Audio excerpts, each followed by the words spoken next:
We are here with Xavier Tytelman.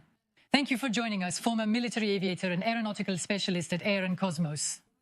There is, in your opinion, was there endangerment of flight AF662 and its passengers? These were ballistic missiles that were used during this attack, during Iran's attack on Israel that day, missiles that travel at a very high altitude, much higher than that of airplane traffic. Exactly. Then, in both directions, there are potentially air defense missiles like the Israeli ARO-2 systems that can also go from the other side, and their trajectory is not as ballistic, not as high necessarily as that of the Iranian missiles, because it goes a bit more horizontally, a bit straighter, rather than having a sort of bell shape. So it's not just the Iranian systems, there are also potentially the Israeli systems. And so ultimately the question is, yes, between those who shoot and those who are going to defend, necessarily the entirety of the airspace should be closed, just as we do when North Korea fires without notice. We are in a situation where there would have been no aircraft in flight between the point of departure and the point of arrival. That's a certainty. The question is this question of timing. Even if the plane had been allowed to start flying in Iraqi airspace, shouldn't they have asked it to turn around? Wouldn't the crew themselves have had the option to make that choice once they were aware? So there is certainly a chain of responsibility to define between the airline and its crisis unit, and between the pilots themselves. Were they informed? And should they have also turned around on their own? Xavier Tytelman, there's a question from Dominique Seu. Yes, hello. I would like to know how, in general, planes are controlled. We know that there are about 20,000 planes constantly flying over the Earth, which is a lot. There was even a historic record last July 6th. There were 145,000 planes flying simultaneously. How is it that the companies are in charge? Are they continental plates, continental control centers? What is the usual organization? Because when we say that with 20,000 to 145,000 planes airborne daily, it seems complex. Your answer is obvious, Alain. To my knowledge, it's 145,000 flights over the day. That is to say, the planes make several flights. The orders of magnitude are gigantic anyway. The planes will file a flight plan. That is to say, they know their waypoints from the start. The different waypoints, for example, I'm going to give you a real example. An Air France plane that was returning from South Korea, as I recall, while its flight was underway to return to France, the airspace of Kazakhstan closed because the Russians had to launch a rocket. That is, the plane made a detour that lasted for hours and hours, to the point that it no longer had enough fuel to come to Paris and had to land in Eastern Europe. So having airspaces that are closed and we readjust our flight to adapt to the reality of the terrain, it's normal, it's frequent. It can come either from the airspace and, well, finally, your destination has closed due to weather, for security reasons, or because we are at war in Afghanistan and we can no longer cross. Or it's the airline itself, which, by communicating with its pilots, will tell them, listen, the situation is no longer what we had planned. You can no longer land in Beirut because there are riots and fires at the airport, as happened some time ago, and planes are diverted to land, for example, in Cyprus. These are real examples that I'm giving you. So today we are in a situation, it's not the first time, it's not the last time that this happens, that we redirect planes. It's not the pilot's decision, it's the airline or the air traffic controllers who will give them an order. Pascal Perry, you had some additional information to bring us? Yes, at least a question. How is it, Xavier, that the Gulf companies, notably Emirates, Qatar, and I believe Qantas too, which is an Australian company, and reroute their planes? That's the first aspect. And second question, when you're in the middle hypothesis, hey, a pilot, when you're in the middle of these 931 miles of crossing, isn't it safer to go to the end than to turn halfway? Turn, that's what you're going to say once they're committed. But again, we don't have the information today about what level of commitment they had. Had they already done half the way? Were they 2/3 of the way? Ask air traffic control if I can turn around at 497 miles per hour. It may take a quarter of an hour to make its turn. They lost time before getting the authorization. It's certainly, in some cases, faster, more efficient, and less dangerous to keep going straight. As shown in the images at the bottom left of the screen, rockets and missiles are preparing to launch. Finally, at Cape Canaveral, or even with air rockets, we regularly have this type of images that are filmed by passengers' planes. So if it just passes by in the distance, there's no problem. The question is, will all these missiles work? Will they stay at very high altitude? Ultimately, it's the doubt about the reliability of the Iranian systems there. There is no direct risk. Obviously, it should never have happened that planes were so close to these missiles. But once it was already launched and we were already engaged, indeed, perhaps the right solution was to continue to the destination. additional question, but how does it actually work between the Quai d'Orsay, intelligence, Air France, security in such a moment? There is a crisis unit at Roissy at Air France. That works? Obviously 24/7, when there are flights that are going to be available and they receive information that comes to them from everyone, from civil security, weather services, and of course from government services whose key is... I don't think the intelligence services were particularly involved because all you had to do was watch La Chaîne Info that night to know what was happening. And so from the moment the information reaches them, obviously they make decisions. And that's really the question.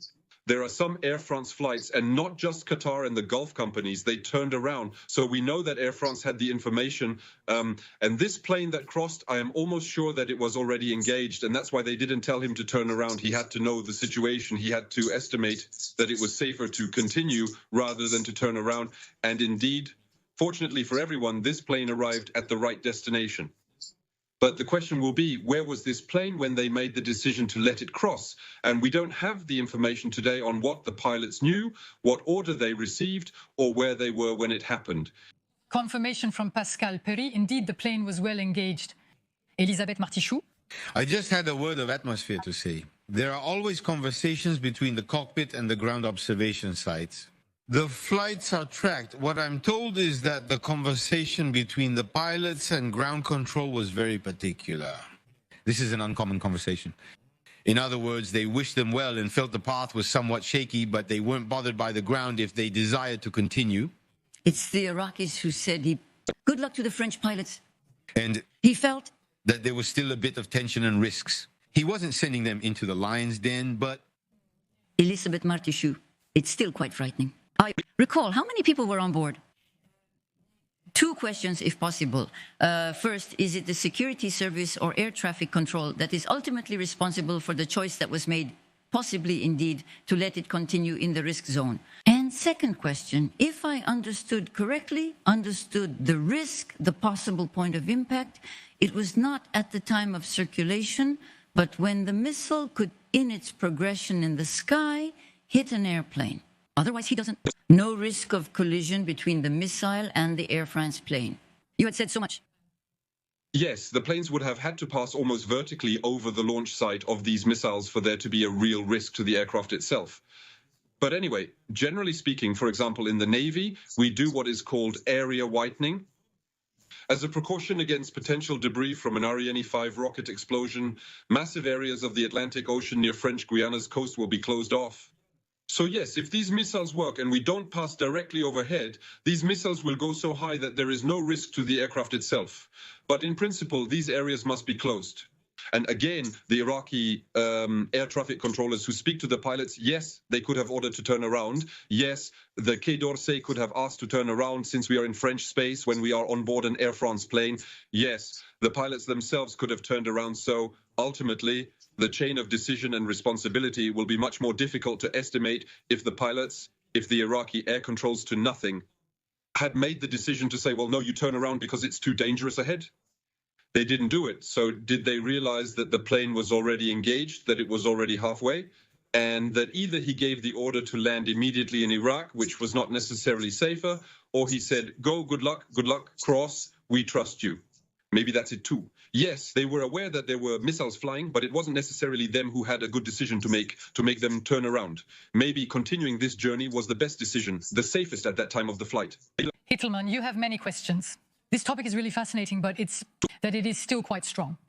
Jean-Marie Le Gouin, one additional small question. I thought I understood during the previous attack, not the one on October 1st, but when the dome of Iron had played a month before, I didn't, unfortunately, don't remember the date. I had understood that the American and French hunt, the one that is based notably in the Emirates, which is not far away, had intervened in a complementary way against ballistic missiles. Was that the case this time? Could it have been? And didn't it further complicate things? Because it's clear that at that moment, having gusts and then F-35s flying right in the middle of the corridor, it was somewhat complicating things, wasn't it? Actually, they're not the same types of missiles. The previous attack had combined low-altitude missiles or kamikaze drones, the same ones that Russia uses against Ukraine, and at the same time high-altitude missiles.